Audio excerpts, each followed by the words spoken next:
Hi there, I'm Rob Schmidt, and this is Bias Bash. President Trump once again lashing out at the nation's intelligence agencies Wednesday, accusing them of illegally leaking information to the news media. In one tweet, the president said the real scandal here is that classified information is illegally given out by, quote, intelligence like candy. Very un-American. Well, here with his reaction to this evolving story is senior Washington correspondent of Talk Media News, Justin Duckham.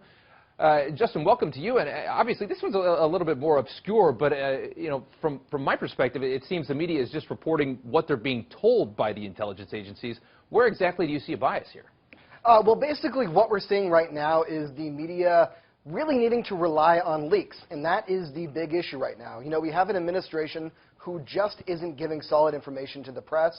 You know, oftentimes there'll be situations where Kellyanne Conway will say one thing, Spicer will say another thing, and ultimately reporters need to retreat to leaks in order to get the information that they actually need for this. You know, leakers are more willing to corroborate stories. You know, in these instances, we have about 4 officials on the same page, wherein with the public message from the White House, we very rarely get even 2 people on the same page of any sort of breaking news topic. But if we're going to find a bias angle in here, I think what we need to do is actually have the media come in and defend themselves, explain why exactly they are doing this, kind of take the curtains back on the sausage factory and explain their motivations behind it, saying, no, they're not trying to damage national security, no, they're not trying to take Trump down, but this is the only way to move us forward. The administration hasn't been forthcoming, and as a result, there's a trust deficit. So the media needs to move away from their tendency to not make themselves part of the stories and actually convey to the public what is going on with this. That does make sense. Let me ask you, though, I mean, would you say that the administration has kind of, in a way, caused this problem for themselves by, as you said, you know, being not as forthcoming? Absolutely. I think they've really shot themselves in the foot. You know, we had 4 days going by before we got the administration on the record talking about what exactly was going on with Michael Flynn.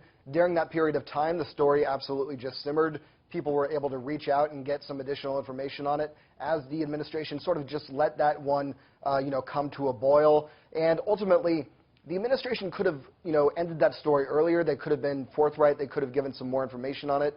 But as a result, people had to retreat to the information from wherever they could get it, and in this instance, it was leaked. So absolutely avoidable. And the worst part for them is that it creates a deficit of trust. Now when we have Sean Spicer coming out and saying something like, you know, the Japanese Prime Minister and Trump were only discussing logistics at Mar-a-Lago, there's sort of a tendency to not necessarily believe them, which is unfortunate for the administration moving forward. Yeah, especially after they spent all that time on the golf course. Okay, well, that's very interesting. Justin, thank you so much. Thank to you. hear more media analysis on this week's top headlines, catch Media Buzz with Howard Kurtz on Sunday at 11 a.m. Eastern and again at 5 p.m. Eastern on the Fox News Channel. I'm Rob Schmidt. Thanks for watching.